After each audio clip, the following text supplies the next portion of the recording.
Coming to you live from Radio Cayman Studio. For the record. For the record. Hear from your government officials, independents, and the opposition on issues that matter to you. The record. Engage in an open dialogue between residents and lawmakers. For the record. The record.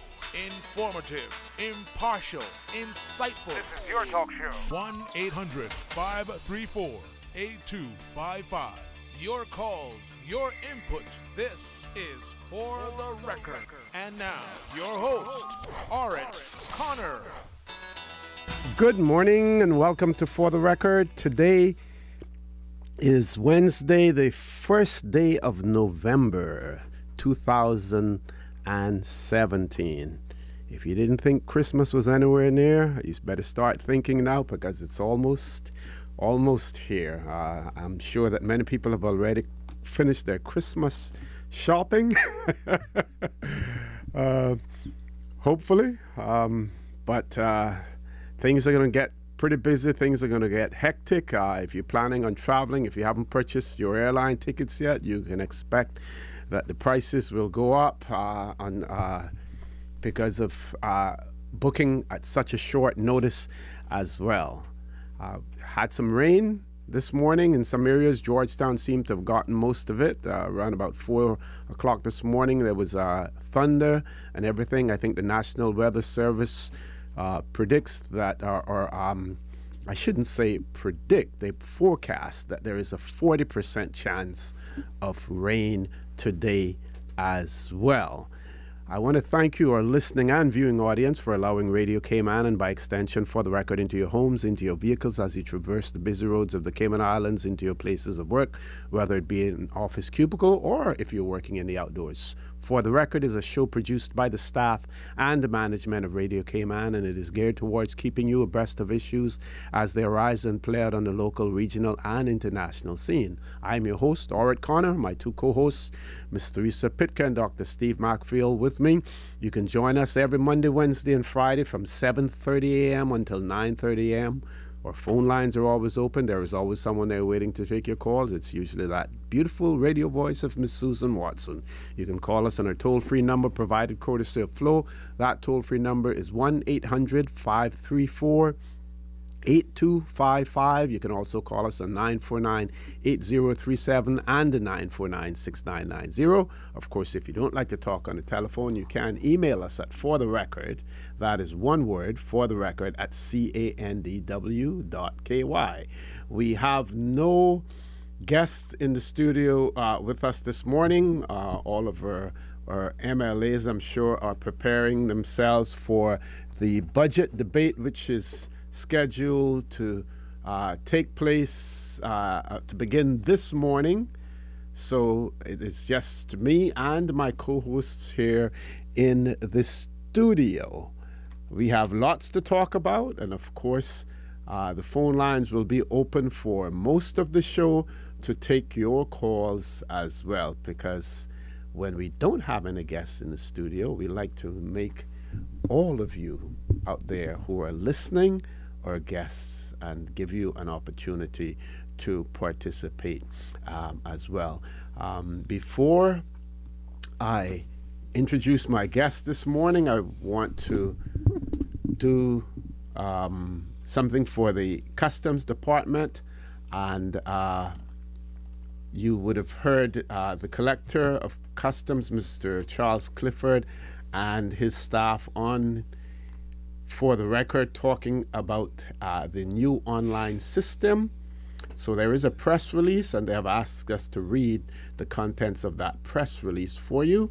And it reads, as announced previously, today the Customs Department launched Phase 1 of its project to transition from its legacy IT platform to its enhanced IT platform, Collector of Customs, Mr. Charles Clifford said. And he's quoted as saying, the transition will ultimately see the phasing out of the Customs Department's legacy IT platform in favor of an enhanced IT platform, which are designed to ultimately deliver effective trade facilitation, and exceptional customer service while maintaining effective border control. Deputy Collector of Customs, Mr. Kevin Walton, who has responsibility for the Customs Department's revenue collection portfolio, said, and I quote, "Because this is a transition, those traders who may not be ready to use the new IT platform, which is being launched in phase 1 today, will have available to them our legacy platforms, which will remain live and available in order to facilitate a smooth transition within a reasonable period of time before the old systems are taken offline at the end of the year." So in what they're basically saying there, that they're going to have 2 systems running parallel with each other until everyone is able to transition over to the new system. So if you have not already registered onto the new legacy system, you can still use the old system. Collector Clifford advises that customers must come in to register, and you heard that here on For the Record as well, on the new system in order to take advantage of its advances. Registration is necessary for compliance purposes. However, it is a one-time registration, and once you are registered in the new system, you will be able to enter your declaration online from the comfort of your home or office. You will then receive an email from the Customs Department confirming receipt and advising that your declaration will be processed within 2 hours. Once your declaration is processed, you will receive a further email advising that your goods have been released and that you should come in to pay the duties and collect your goods. Or alternatively, that your goods have been selected for inspection and you may come in to witness the inspection. The new IT platform is phase 1. In phase 1 is in effect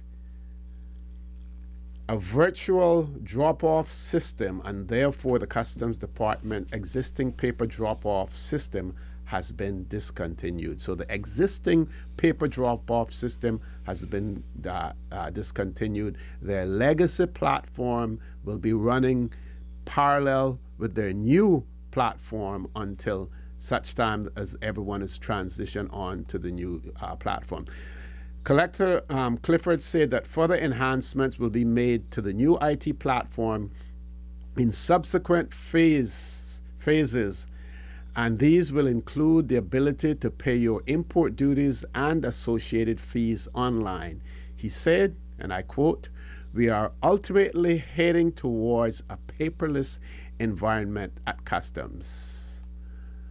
Deputy Collector Walton asked the public for patience during this transition. He said, "Challenges and glitches are common features of any change process, but let us keep our eyes on the end result, which will be effective trade facilitation and exceptional customer service." Mr. Clifford praised his officers for their dedication and willingness to step up to the challenge for this transition. He said they have taken on these additional responsibilities while focusing on their primary day-to-day duties of revenue collection and border protection. We have exceeded our revenue projections by $10 million and $12 million respectively in the past 2 financial years, and have made some very notable arrests for drugs, firearms, and other contraband.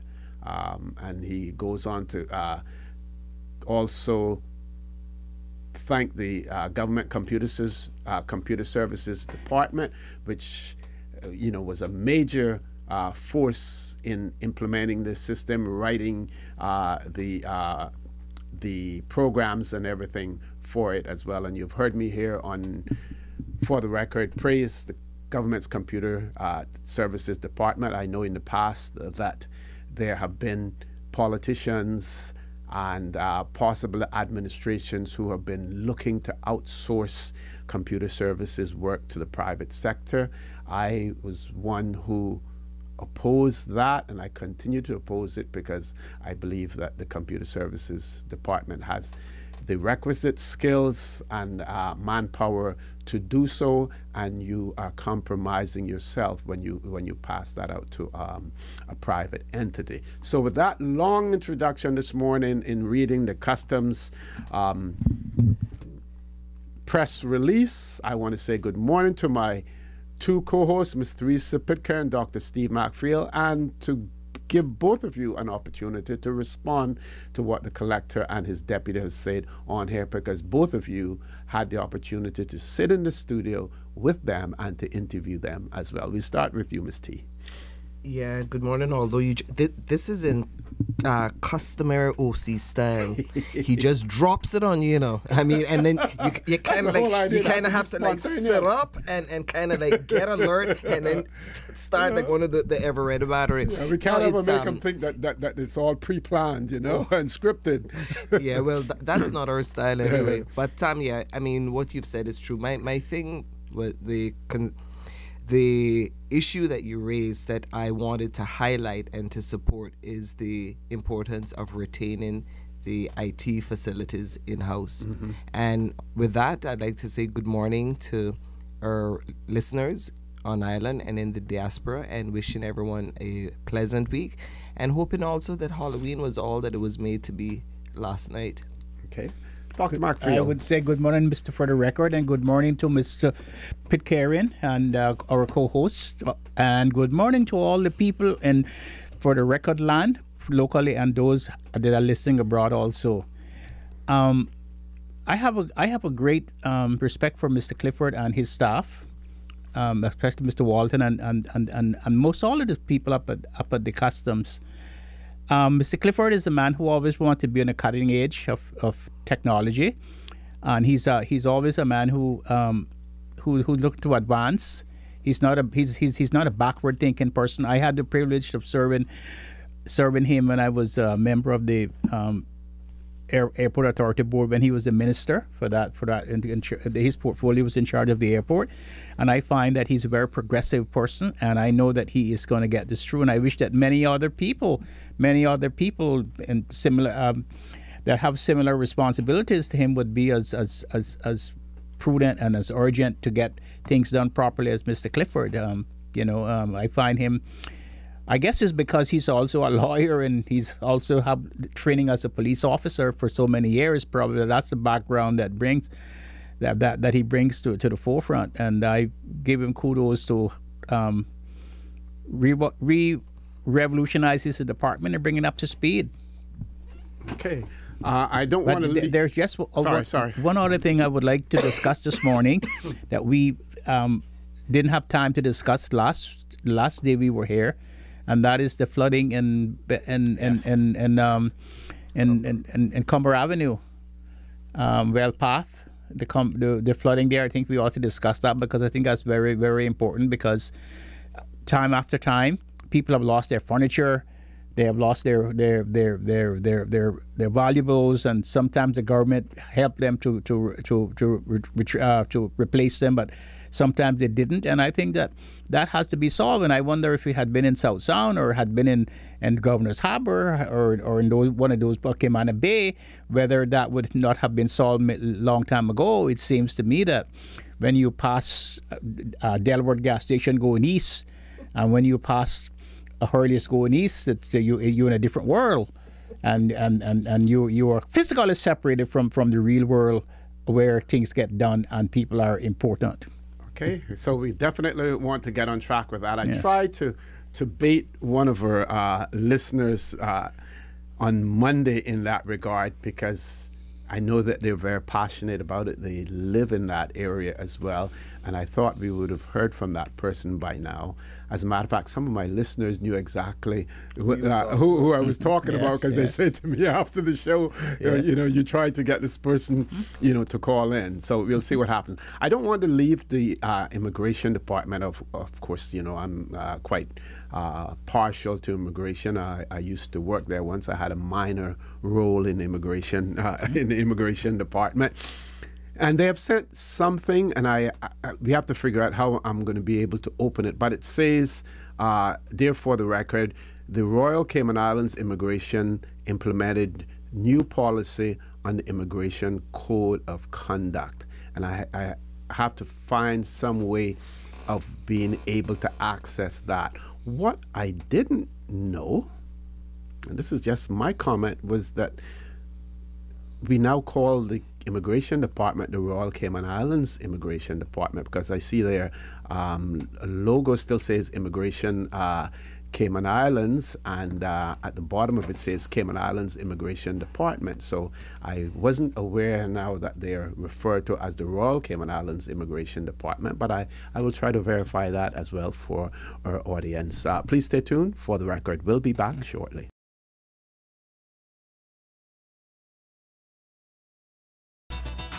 Morning and welcome back to For the Record.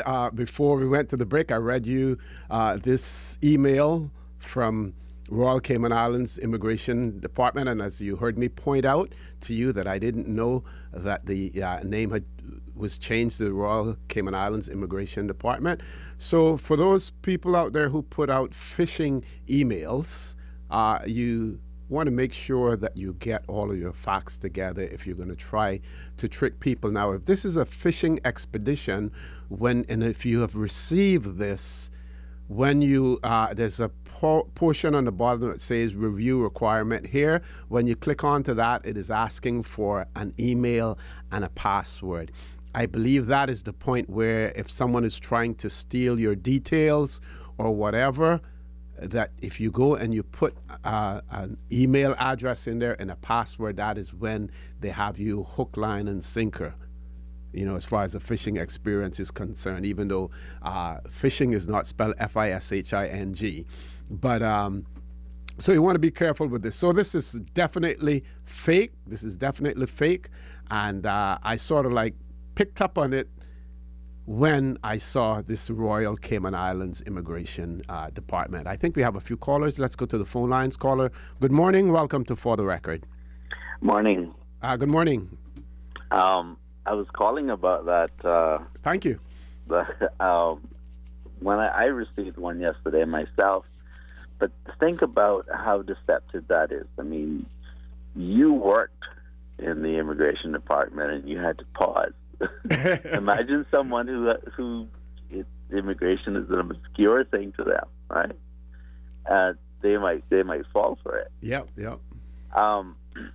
You were speaking about having computer services remain within government. Yes, within government. There are so many ways in which individuals can be tricked. It is just mind-numbing. And the complexity at which computers have become these days, particularly in someone trying to get in, computer services could go to extreme extent to protect the network, and someone could simply click on an email like this. They don't even, in certain cases, depending on whether the machine that they're on the operating system has been patched or not, or an application or something has been patched or not. Just clicking on it could compromise the computer. Forget about entering the username and password. Yes. But, I mean, this idea of needing to protect computers, I think, is something we need to take really, really seriously. One thing that I find that is really shows a degree of ignorance is the question of, well, if you have nothing to hide, what's the big deal? And the truth of the matter is that every computer user has something to hide. Even if you want to start with the basics of username and password, if you think you have nothing to hide, then let me have the credentials to get into your bank account. If you have nothing to hide, let me have access to your computer, and you see the havoc I can wreak in your name. Right? We have to really get away from that kind of mentality. And because let me give you an example. If government produces information that it intends to make public in its entirety, you need security to protect that document. Let me explain. Okay, go right ahead. If you put it on your website and someone is going to rely on the information that is coming from your website, you need to make sure that the server that is serving that document is secure and that someone isn't going to log in and replace the document with a false document. Right? So when they come to your website, you have to ensure that what you deliver to them is accurate information. You need security to do that. So to even give away information for free, it needs to be secure. And caller, we have seen some of the more sophisticated computer systems, U.S. government computer systems that have been hacked and everything else. So it appears as if the pranksters and the criminals are sometimes much farther ahead of the game than some of the professionals. And sometimes you have the professionals who know the systems who have basically gone over to the other side, as well. Yes, absolutely. Yeah. And sometimes it's not necessarily that they're ahead, but a vulnerability could be discovered, and it just simply takes time to fix it. And if that knowledge leaks to the dark side before it's fixed, you're vulnerable. So, I mean, there's many ways in which you can be vulnerable, but I just think that people need to be a little more skeptical. When I saw the word royal, I said to myself, this email is garbage. I didn't even open it. Take care. Have a good day. Thank you very much, caller, for that. We have about 2 minutes left. 1 minute left. So we really don't want to go on to the. Can I just say, sure? Yeah, just a few. I made a couple of notes because these are thoughts that came to mind when I ran for the District of Bontown some time ago in the context of the concerns that you raised about Cumber Avenue. The reality, of course, is that when you have heavy rains, water flows into people's home because there is nowhere for the water to go. So you have public health issues. You have the issue with mold and mosquito breeding, and the problem with the rainwater being contaminated by the sewage. So this is something that is urgent, and I mean, it ought to have been dealt with a very, very, very long time ago.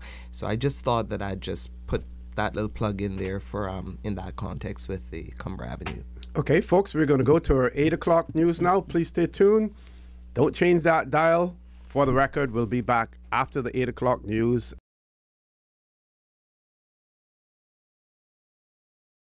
Good morning and welcome back to For the Record. In the studio with me this morning, Ms. Teresa Pitkin, Dr. Steve Macfield. We have no guests this morning with us. We're going to talk about several things. We're going to talk about the flooding in the Cumber Avenue area. We're going to talk about the debate in the Legislative Assembly. Some of the things that we're going to talk about the debate.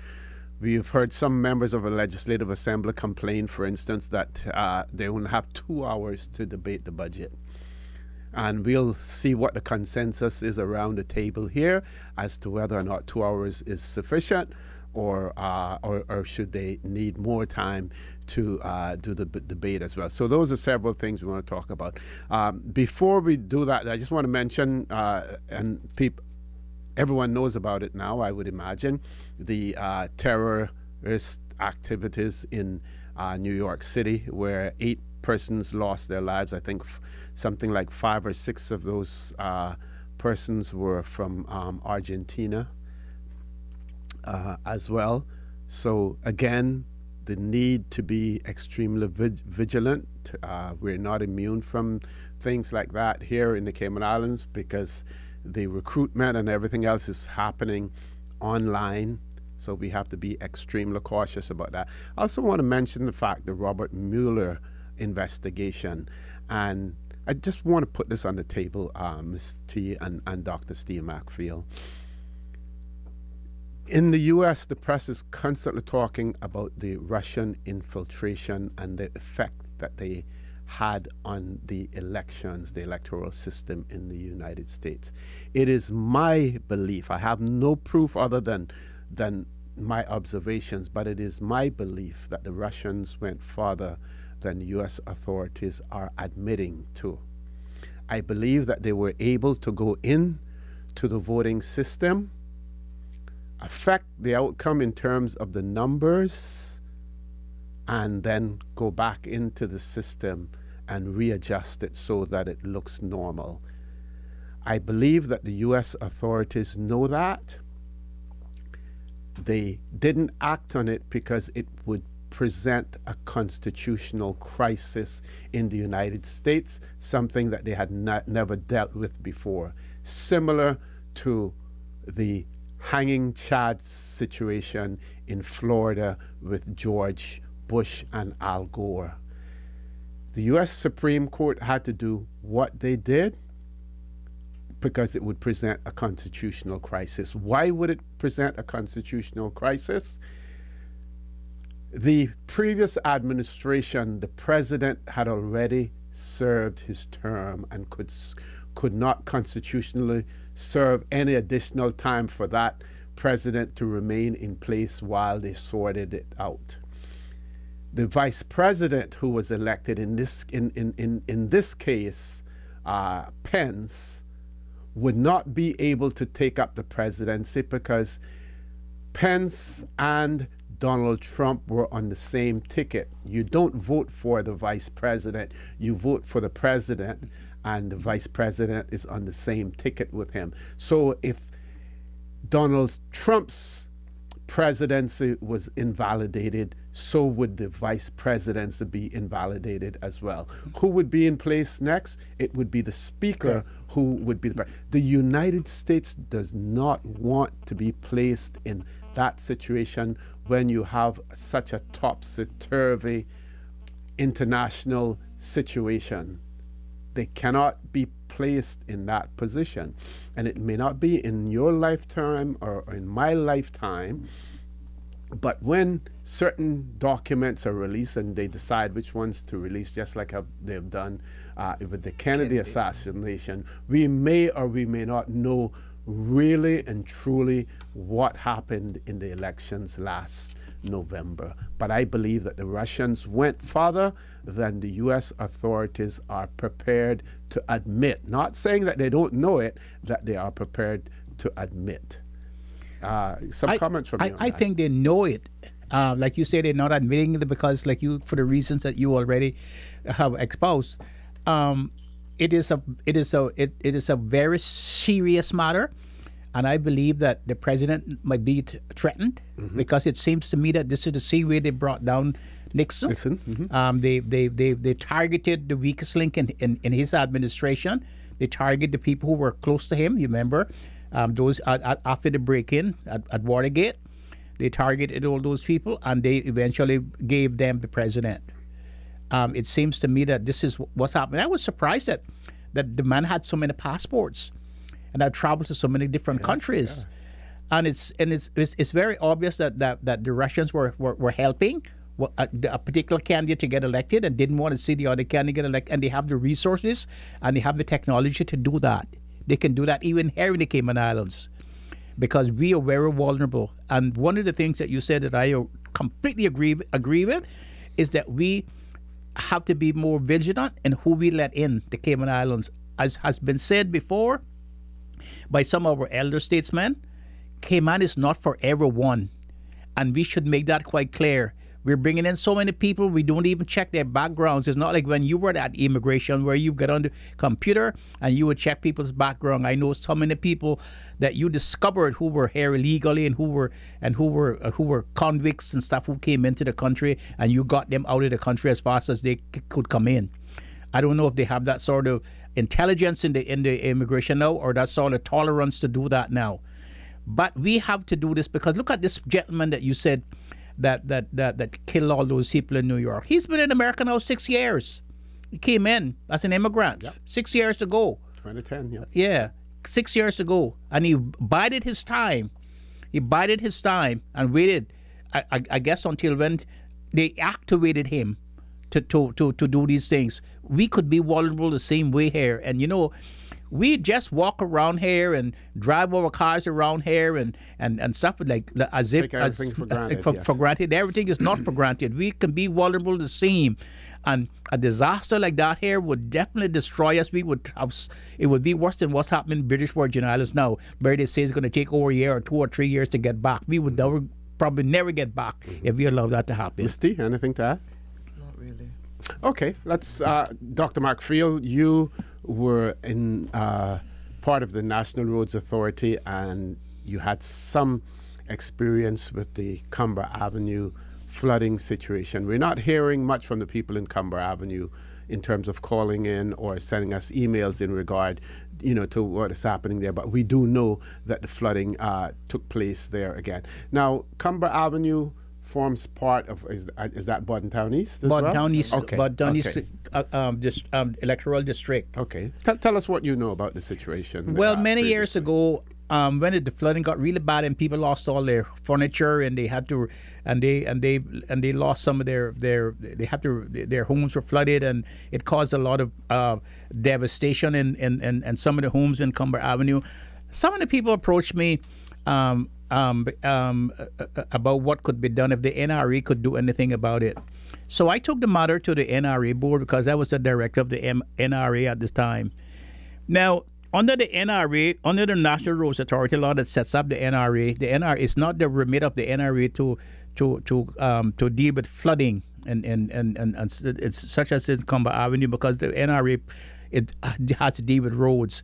But I took it to the NRA board. And the NRA board said, well, what we will do, we will have our engineers to look at it and see if a solution can be found. The NRA engineers went and looked at it, and they examined the matter, and they put their engineers to work. And the engineers came up with a solution to end the flooding in Cumber Avenue. The solution was that the NRA would put culverts under the road, and those culverts would empty out into the sea.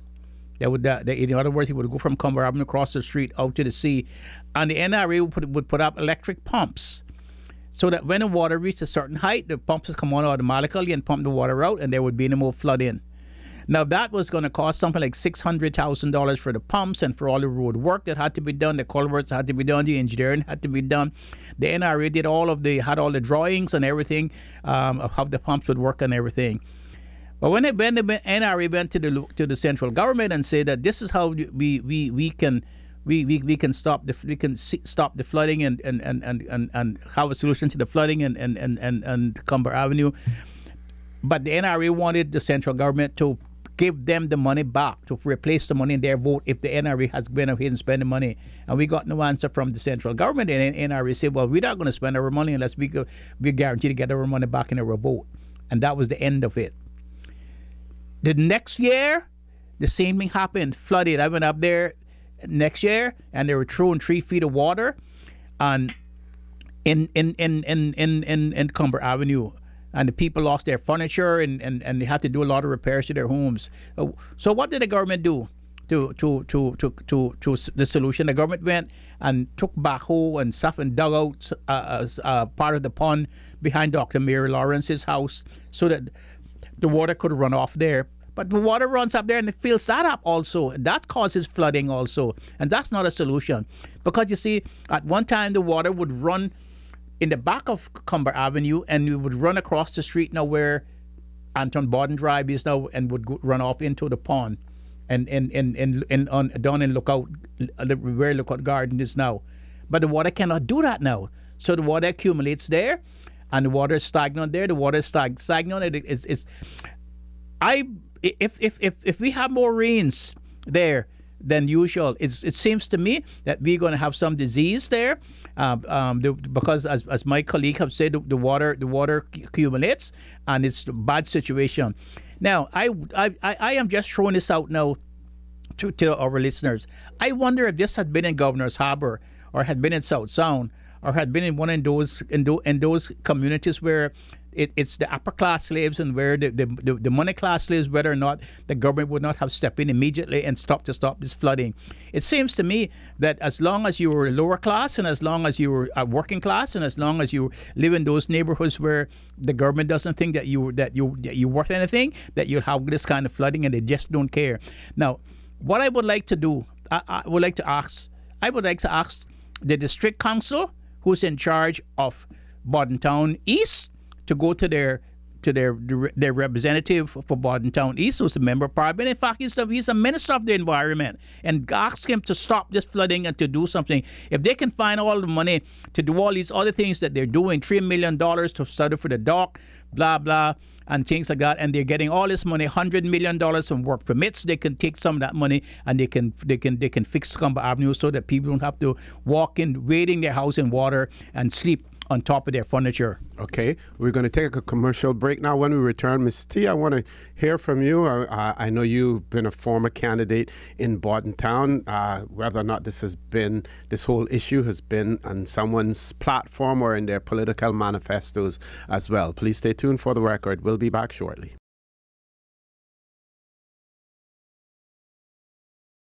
Good morning. Welcome back to For the Record. We're discussing the Cumber Avenue flooding situation, and we're going to go now to a real Bordentowner who's been a Bordentowner all of her life to hear from her about that now, Ms. Theresa Pitcairn. Right, yeah, so I'm not sure if the Cumber Avenue challenge was something that folks campaigned on in the Bordentown East area.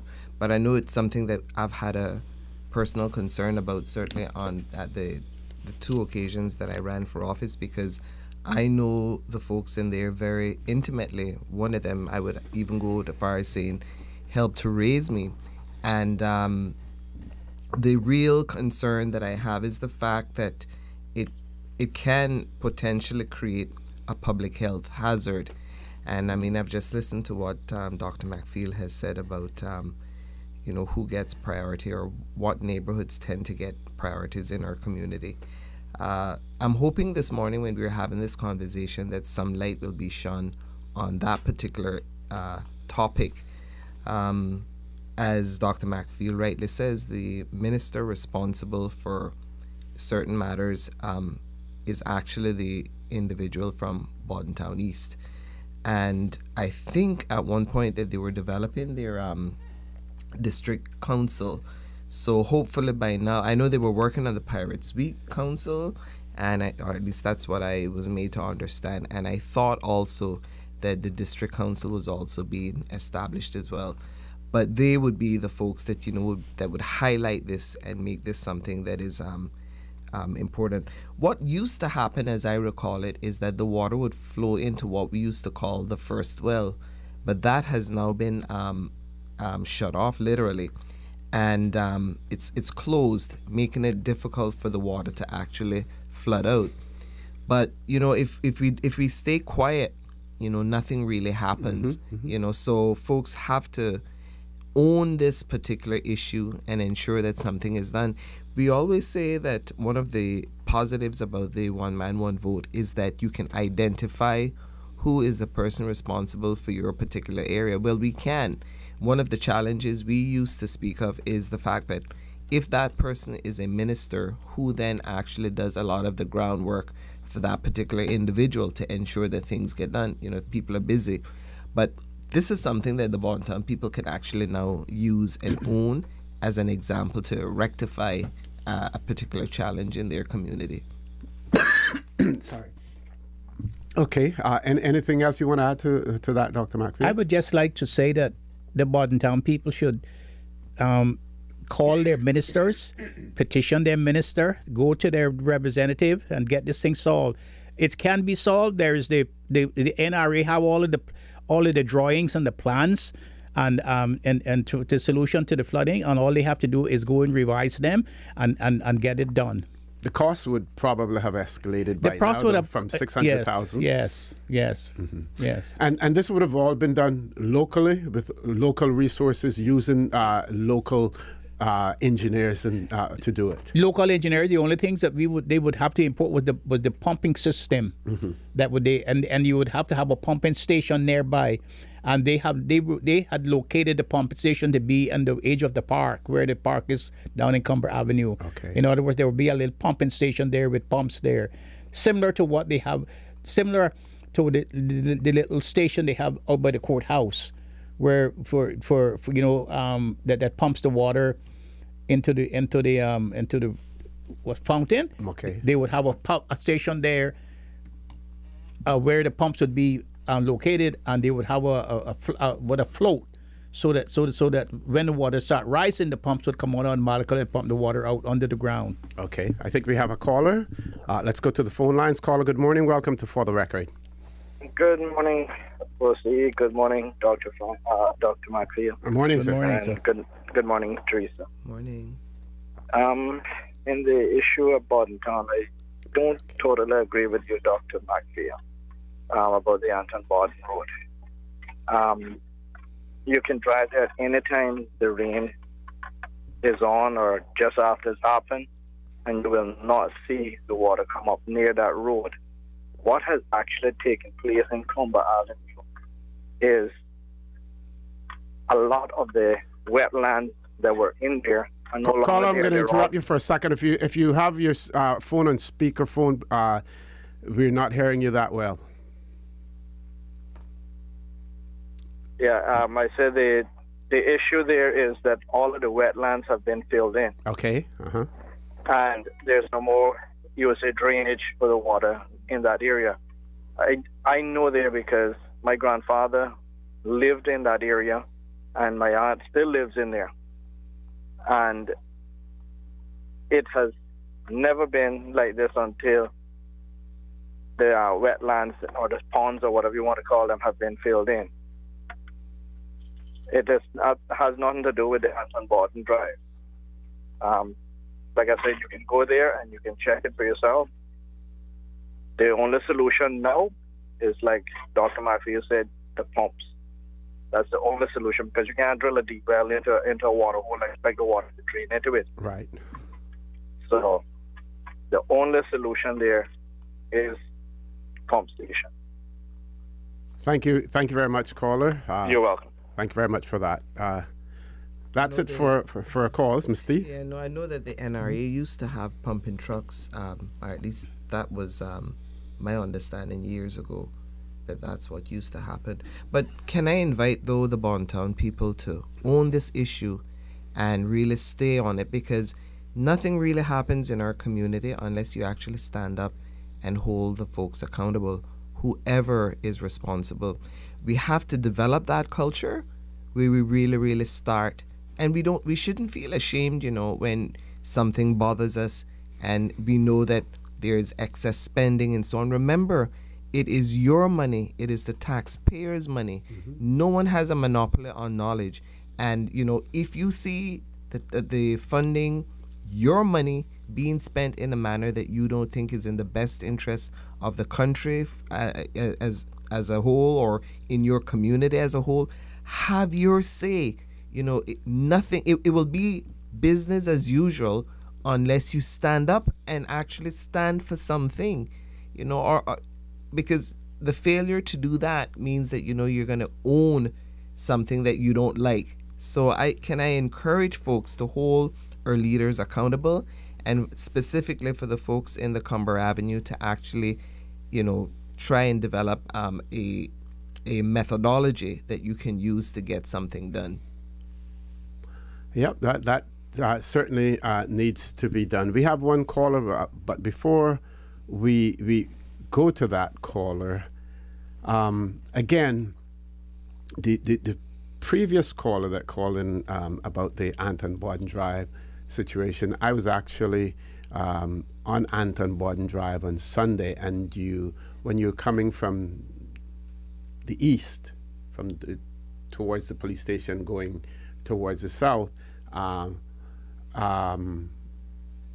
you can see the water settling in the bushes over on the other side. On the west side of Anton Borden Drive. On the west, no, on the south, on the south side. on the south side, yes, yeah, or the southeast side. You can actually see the water settling there. So it doesn't actually go across Anton Borden like it did before. Yes.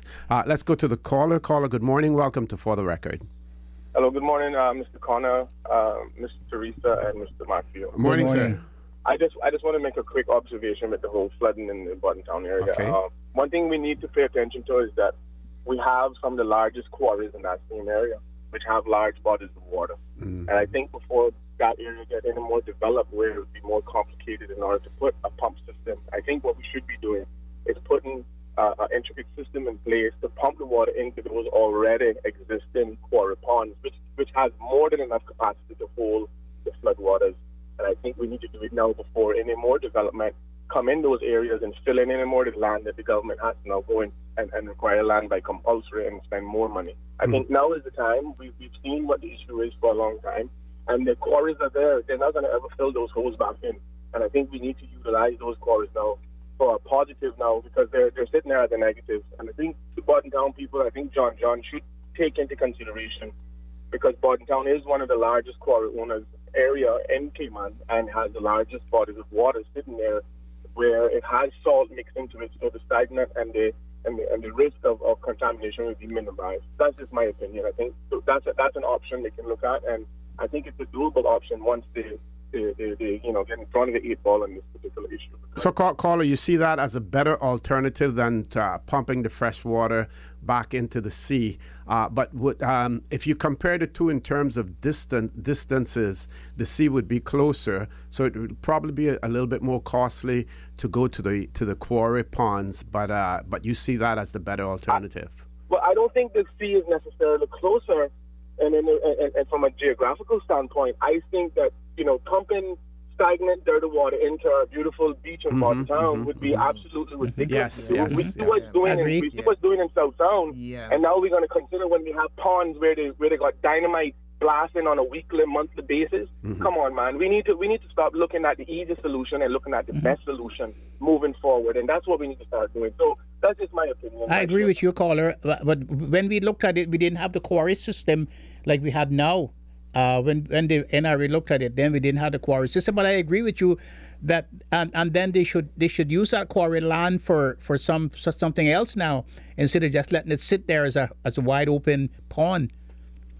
Okay, I think the caller has left us now. We're going to take a commercial break. When we come back, we're going to switch gears again. We're going to talk about the budget debate in the Legislative Assembly, and those 2 long hours that each member of our Legislative Assembly has to speak. Please stay tuned.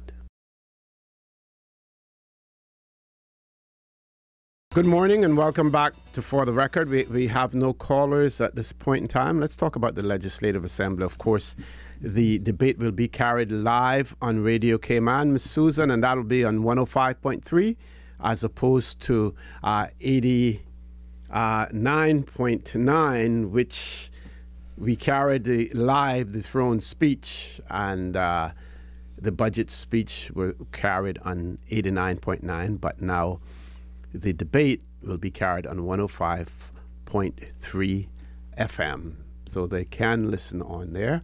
And of course, they should start at 10 o'clock in the morning. We know that many of the members of the Legislative Assembly are preparing their debates to that. And while they may write down their notes and stuff, in the Legislative Assembly, I don't believe that they're allowed to read directly from something unless they're actually quoting something and they get the permission, they receive the permission of the Speaker to do so. But in terms of their debate, they cannot read from it. I recall reading in the Hansard's when one member of the Legislative Assembly brought it to the speakers, at that time it was called the president of the assembly because it was the governor or the administrator, and one member brought it to the attention of the president that the member was reading as opposed to just simply debating his, debating. So we hear they're allowed 2 hours to debate. Some say that is not enough time. 2 hours is not enough time, for them. But if you prepare, and if you have more than enough time, so we know that the budget document is a huge document, when they go into the committee stage, they will deal with every item line by line. I don't believe that any member of the Legislative Assembly is expected to debate the budget on a line item basis, but more the debate will take place about the policies, the government policies and decisions. And you have also brought something else to my attention, Dr. McField, that there is an alternative budget that is being prepared by the opposition as well. Let's talk about those things. Yeah, I was saying to you that I am happy that the opposition has taken up some of the issues that we have raised on your show, for the record, and they are doing what the opposition usually does. The opposition not only opposes, but it proposes alternative legislation. It proposes alternative views and visions, and that includes alternative budget. And I understand now that the opposition is now under the leadership of the Honorable Elzad Miller is proposing an alternative budget to the one that the government is bringing. I guess they'll have different figures for different things, and I think one of the highlights of the alternative budget would be changing the whole figures that they for education and education necessities. I think that is what they are trying to do. I haven't seen the alternative budget yet. I understand that they're going to put forward their alternative budget as a form of debate in the Legislative Assembly when the budget comes up. Now, you're talking about the time. I was just trying to find the introduction of the new bill. You remember the bill that the minister introduced in Bermuda.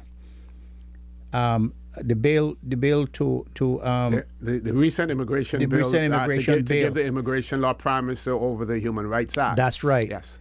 And if you read his presentation, and I suppose that what we got on the over the wire was his presentation. Mm-hmm. You see how fluid and to the point the presentation was.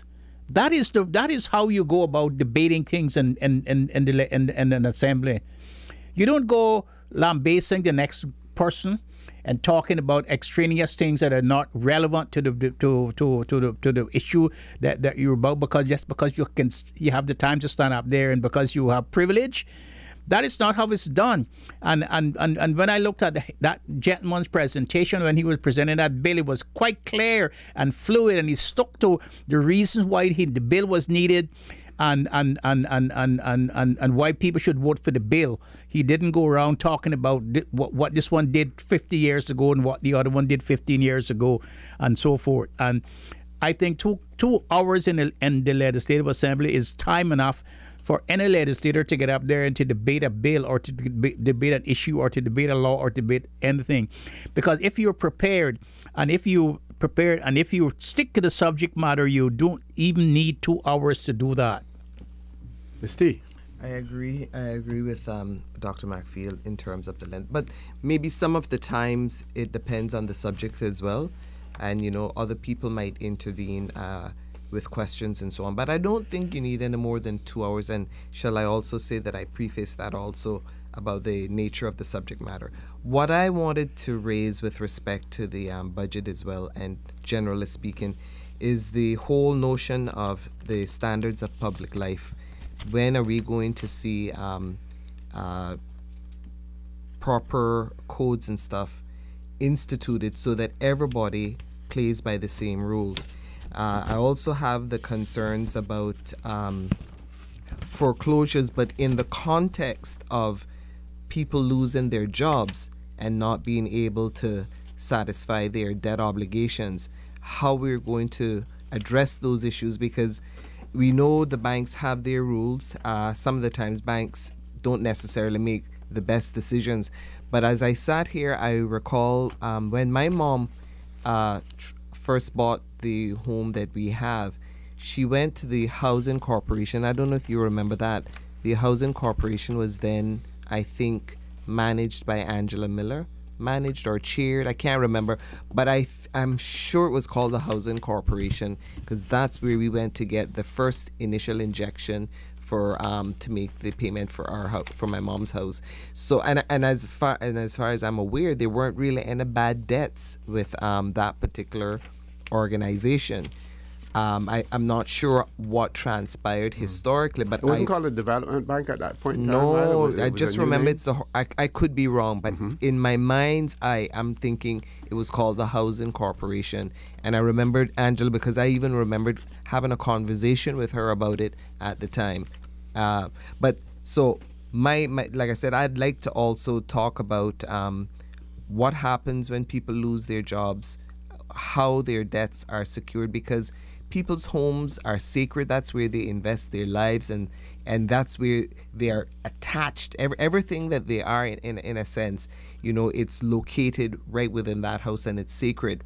So what do we do? What steps do we do to secure that and dovetail the whole issue with loss of jobs to work permits? I remember in the last show I said that you have a lot of Caymanians coming back home from university and not having any place to go. When students return and to get the experience that they need, are we setting up a system that means there's one permit less to ensure that one student who comes home gets a certain job? Because we have to pay attention. We can't just sort of bullish go down this road where we don't really have a plan, and it's a precise plan to ensure that we secure what we've managed to build over the years and reduce the kind of negatives that comes with not having the kind of jobs that people need to secure their lives and to have proper self-esteem. So I'd like these things to be integrated so that you can see that there's a smooth and seamless transition from one thing to the next to bring a more buoyant economy and lessen the focus on the economy, because it's just been moved too much in one direction. But let's bring it back more to the center where there's equal attention that is paid to the economy and to the community, the social community. Okay, we going to go to the news in 1 minute, but I want to give you a little advance notice of what we're going to talk about next, Ms. T. So I don't want to bring it on you. Both of you as lawyers, when you read in some of the local newspapers today, we see a few court cases. We're seeing more and more no conviction recorded. I want to get your input on that. And with the new legislation in place where, convictions can now be expunged based on the length of the sentence, and there's new legislation put in place for that. I think it used to be known as the Rehabilitation of Offenders Act, yeah. And it has been changed now. I want to talk about that and the need now for no convictions recorded and the selectiveness of it. And in one particular case, we see where a foreign national who occupied a prominent position within the Cayman Islands government. As a matter of fact, I believe that person may have acted at some point in time as either the information commissioner or deputy information commissioner, and now has been given a suspended sentence with community service or something of that nature. So we're seeing it happening more and more. I want to get your input on that. Please stay tuned for the record. We'll be back shortly.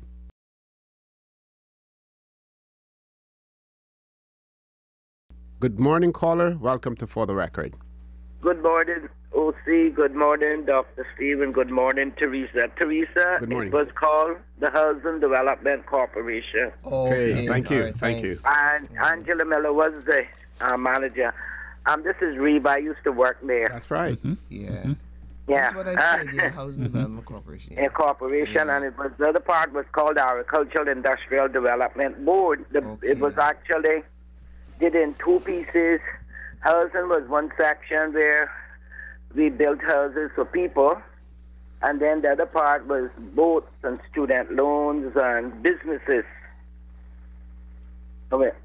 And Mr. Wassell was one of the chairpersons of the board one time, and Danielle Scott. But anymore, that I really can't see him come my good northward. I just There's didn't know. whistleblowing legislation, you know. Yes. I just didn't know what happened to it, but I thought as I was sitting down here and OC was talking about the budget, my mind kind of like floated on that, and I'm saying whatever happened to that, because I know it was useful when my mom needed it. Yeah, so that was just my take on something that I Okay. yeah. Thank you very much, caller. Thank you very much, caller, for that. Let's go to the law. It is now entitled the Criminal Records Spent Convictions Law 2016, and it came into effect. I think it was gazetted on the 16th of December of 2016. It is basically designed, it's a law to replace and repeal and replace the Rehabilitation of Offenders Law 1998 revision. It was designed to establish a board for the purposes of expunging criminal records to enhance the rehabilitation process and for incidental and connected purposes. So if we have that in place, why the necessity then for having no criminal conviction recorded?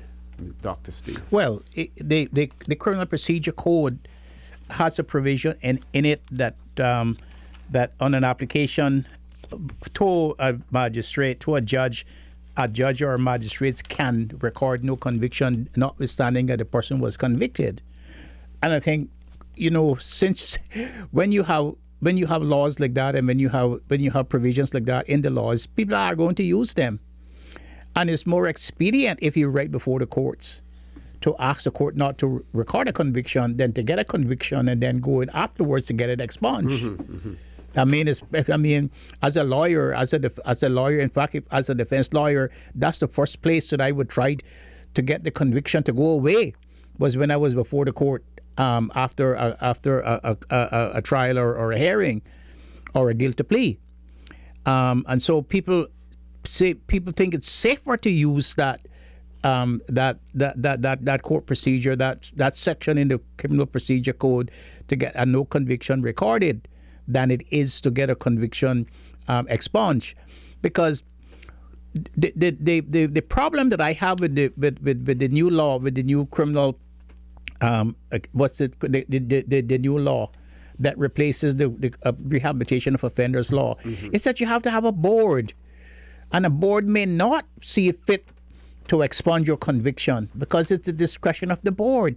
There are some provisions that say that once the old Rehabilitation of Offenders Law had set out a schedule of convictions that would be automatically expended by operation of law once the time had had passed, and you didn't have to go to before a board to get the board to take that record away.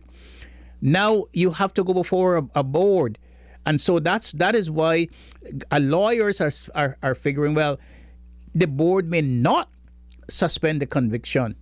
They will not erase the conviction from the record, and so it's better to have it done at first instance before a court, when you are right there before a judge to ask the judge to have it done. Plus there are some instances you would have to wait for a certain period of time exactly before you became eligible to make the application to the board as well. I think it's still the provisions that if you have a suspended sentence, the conviction is done after the suspension is over.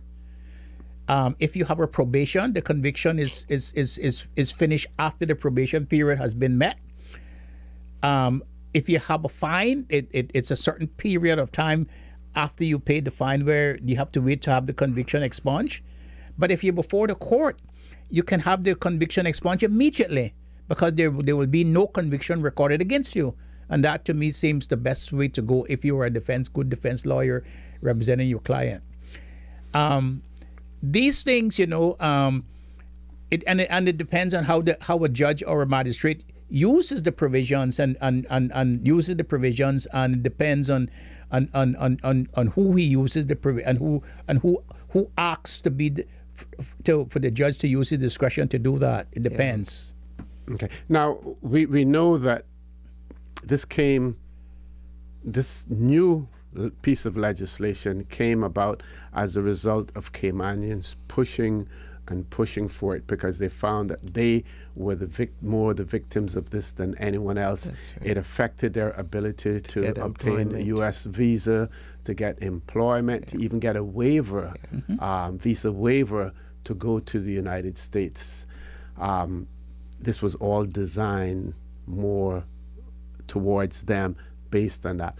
But we're seeing it now being used more and more, at least the no conviction recorded being used for foreign nationals as well. I've seen instances where, it has been said it would inhibit the person's ability to get a work permit, another work permit in the Cayman Islands and all of that.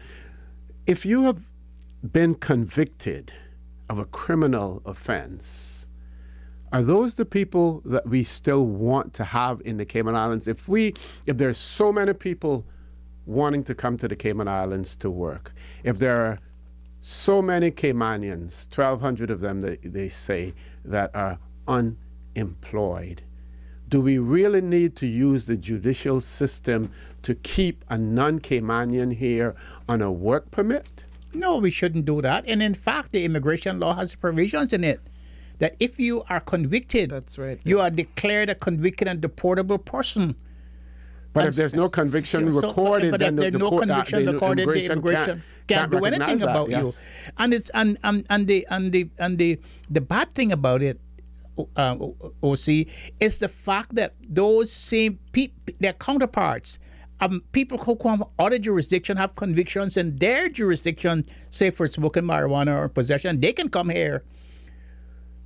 And they can come here, and there's no repercussions on them. But we couldn't go to their country, because as soon as they find out that we have a conviction, they will not let us in. Yep.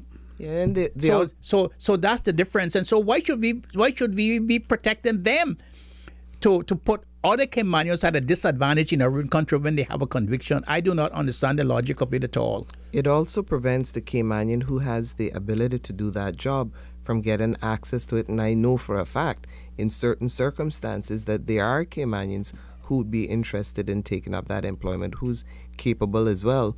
So that's the corollary of some of the concerns that you can have with this situation arising. So those scales that we see that represent the judicial system, they're not really balanced. They're not balanced. How did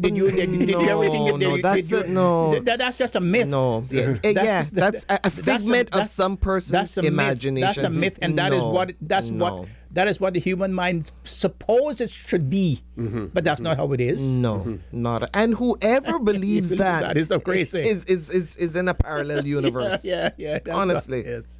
There's no such thing. Yes, that's right. There's no such thing. I'm hearing it from the lawyers, from the experts. There is no such. I discovered this when I did a thesis on the judiciary when I was at law school many centuries ago, and it came as a huge amazement to me. But I didn't even believe it even when I wrote the thesis, but then you live it and the reality is what it is. Well, one time you talk about the scales. One time I asked my grandmother, why is it we didn't have Chinese business grocers here, Chinese shopkeepers? And she says they don't want them here because when they put the codfish on the scales, it's wet. They make it heavier. They soak it so it can be heavier. And sometimes they have their hand under the scale so they have the hand under the scale so that people can weigh more. That's what my grandmother told me. Very quickly, I'll tell you a joke about that one. When I first went to the States in the 60s, mid-60s, mid-late 60s, 1967 actually, I got a job on a little, a meat market on the corner of Prospect Place and Franklin Avenue. I know that. Yes. I know that. There was an Italian, that owned it, and help around in the grocery store and stuff like that, and started to move me up now to weighing the meats and stuff like that. But I wasn't too good at that because I would leave the meat on the scale too long to read the weight of it, and those days, you didn't have the digital scales. It was the spring type. Yes. So I would leave the meat on too long, and that would give the customers an opportunity to look to see whether or not it was really 5 pounds or if it was 4.5 pounds if I put it on there real quick. So I didn't last on that job too long because I wasn't fast enough with the scale. Yeah. Folks, please stay tuned for the record. We'll be back shortly.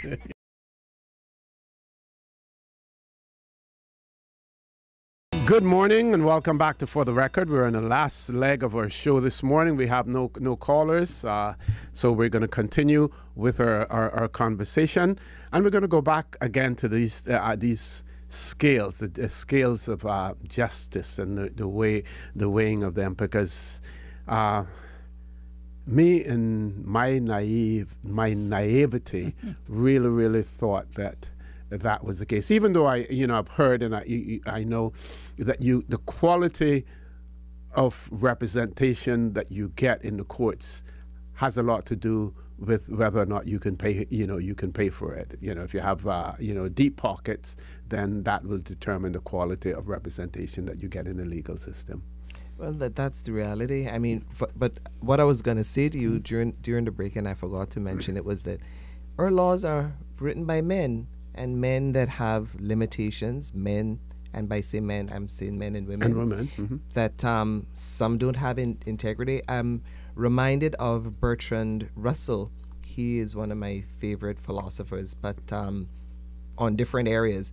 And he is somebody that is an atheist But one of the reasons why I assume that he was so pro-atheism was because he didn't like people shining a light in his own sexual life. So, the values that you have are compartmentalized and you use it when you need to. So that's an aside. But one of the things that I keep hearing on the street from time to time is the impression that folks have that when a crime is committed, the persons taking, the lawyers that are usually representing them are guilty of the same crimes themselves, but it's really only folks... If they were arrested. That's right. That's right. They have the same lifestyle and they enjoy the same... Yes. That's right. So there is this perception that the scales of justice is just not equal. You have poor people on the one hand who are penalized for doing exactly the same thing that folks wearing white-collar jobs do. So, that's a concern if there is that perception that's out there.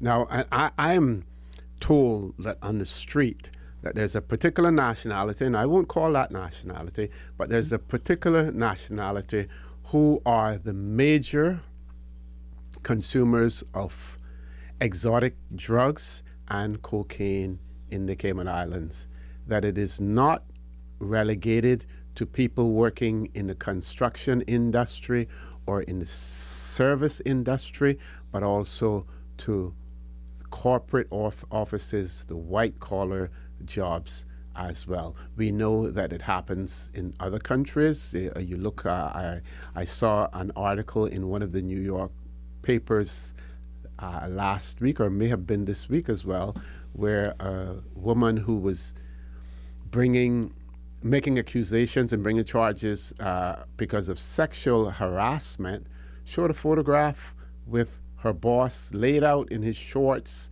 in the corridors of the building, of the office, and he was high on drugs. So the corporate world, they are the major consumers of these drugs. Now bear in mind that they are not the ones who bring it in to the islands. They don't bring it in here, but they certainly find the source of it here in the Cayman Islands. Now, they may not be going into the various areas, the schoolhouse roads, the swamp area, or wherever to buy it themselves, or they may send someone there to buy it, or sometimes they may just discreetly drive there and do it themselves.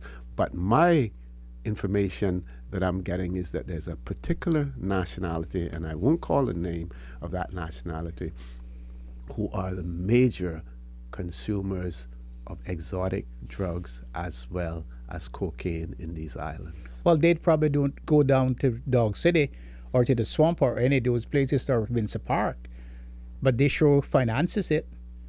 Because let me tell you, as a lawyer, one of the reasons why I don't take certain cases is because I don't want to get into problems with the information that passes on to me. Mm. But I know many years, some time ago, I had a client who boat was confiscated, and he was arrested and was confiscated, and they put his boat in Governor's Harbor. And I asked him, I says to him, and this is at the beginning of the epidemic that we're going through now. And he says to me, he says, I come in here once a month, and I bring my supply. And he says someone comes out and meets me and brings the briefcase with money, and I count it. I put in my safe, and he says, I'm anchored right off the Holiday Inn. And he says to me, after the person goes, I comes with my dinghy, and I go down, and he says, and I listen to the Barefoot Man until the bar closes, and I go get back to my dinghy, and I goes out to sea. Okay. Now, the people that he told me about who was paying him, I tell you, I would have been less surprised if I was going to in heaven. When he told me that, I could not believe that. Yes. And say they're good for it, and say they're good for the big money. Mm-hmm. So it's the big people financing it, because the little guy who's living down in goat yard and stuff don't have that kind of money to bring in those kind of exotic drugs. They only use to ferry it from place to place. Mm-hmm. So it seems to me that is the reason why we say that there's two sides to the story. There's two. You notice there's two scales. You notice there are two scales. Mm-hmm. So there's two sides to the story, and unless you get fooled by the illusion of the woman sitting up there holding them, you don't see it. With her eyes, you don't see, but you're surprised to see that her eyes are shut. And her eyes are shut to one side and open to the other. Oh, interesting. Okay. One of our listeners has said, good morning. My thoughts for Our future, a stitch in time saves nine. Consider the recent terrorist attacks. We need to require every applicant for work permits or renewals to declare that they will conform fully with our laws, regulations, and Christians' traditions. Recumber Avenue and flooding. That area known by most of the older folks in Bordentown was known as Granny's Well Road. Okay, we had one in Georgetown too. We had a Granny Well Road in Georgetown as well. Remember that, Dr. Steve? That's right. Because there was a well there that supplied most homes with drinking water in periods of drought. The area has always been low and flooded in the rainy seasons. There were only two houses in the lowest area where most flooding occurred. Over the years, construction of homes was allowed, but there was no oversight rebuilding high enough above flood areas. A serious problem has now been created, and the only solution is a Netherlands/Holland type of pumping system, as the area is practically at sea level and a drain will not take the water any lower. Then one of our other listeners has written in and says, "Good morning, Mr. Connor, and to you and your most informative panel. Has anyone heard anything lately about the permanent residence application? What's the status of them?" The last report that I saw, there were almost just as many grants as there were refusals, and that more applications were coming in all of the time. It should be known that I am not an anti-expat, but a pro-Caymanian. Too many of my indigenous Caymanians are sending out resumes and still can't get a job. Nowadays, if you want to see a true Caymanian, you have to go to the supermarket. As most events published in the Compass, you seldom see pictures of our Caymanians. Therefore, something has to be done to curtail applicants for permanent residence and Caymanian status. Our Little Rock cannot accommodate many more persons. My view is that government should go back to the days of term limit work permits. Work permits be granted for a specific amount of years, say 9 years, with the condition that when that time is up, the work permit holder has to leave the islands for 1 year before they can submit another work permit application. This condition will cause employers to train a Caymanian to fill the vacancy created. Also, Caymanians graduating from university or high school should not have any problems finding jobs. Furthermore, immigration will not be overwhelmed with permanent residence applications. Only expatriates and genuine marriage to Caymanians can apply. And goes on to some more. I just want to say in relation to this that people are gaming the system. They are gaming the system, and it is something, if and when the law is going to be reviewed in relation to permanent residence, there must be some pre-screening process so that people do not simply submit an application to buy more time to remain on the island. When I say buy more time, I don't even mean that as a pun, because for you to get an extension, you have to pay for it. So the immigration department, the government is getting monies from that person who's seeking to gain more time on the islands, knowing quite well that the application for permanent residence does not have a chance in hell to be approved, to be successful, but they're buying time. We have to do something to prevent people from gaming the system. Well, to the person who sent that email into you, I would tell you, all you have to do is look at the budget for the 2-year budget, and you'll see that the government expects to make $100 million a year off of permits, and that includes permanent residence and stuff. So I'll tell you how many permanent residents going to be granted, and how many people are going to be let into the country if they projected $100 million each year, and so. let me say, the writer also talks about going away for a year. Well, how's that going to solve the problem? Because if it's an administrative job, all the employer is going to do is to have the person do the work from abroad. And then you can do that now in computers, and you can be in contact with your office. The only thing, your office will be removed from the place in which it had been established, and a new office will be established someplace in another country. That's what lawyers want to do. I've seen that done every day now, and so the 1 year is not going to happen. You should not be able to come back again for a certain period of time, 4 or 5 years, before you are able to make an application to come back. It should not be 1 year. And I disagree with you. There should be a 3-year permit.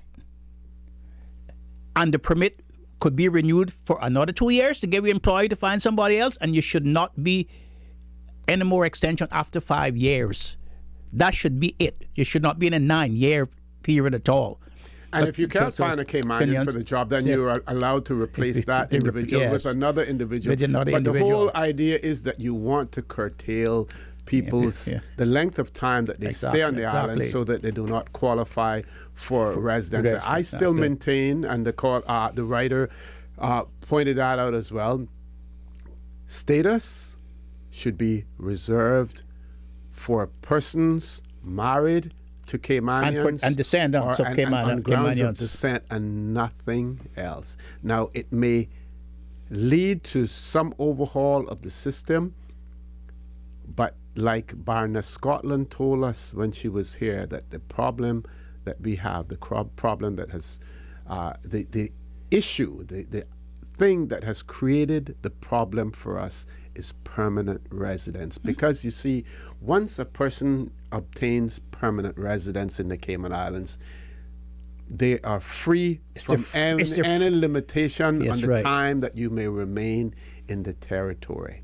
On the basis of being free from any limitation of time, if you have been here for 5 years and free of immigration restrictions for 1 year, you can apply to become a British Overseas Territory citizen and get a Caymanian passport. Right, and once you get to that stage then we don't have an argument, in terms of saying that you can't stay here. So we have to get rid of the permanent residence. We have to remove it altogether and put it back for the rich and the famous. If you can afford to be here and not having to work, then we welcome you. Yes. But but this goes to policy, OC.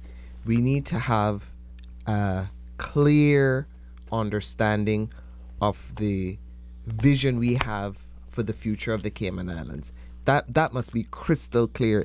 In fact, a 5-year-old in one of the primary school should be able to get up and recite, these are the Cayman Islands, and this is what our leaders want us to see in the years to come. And this is what I would like to do when I grow up, cognizant of what that vision is.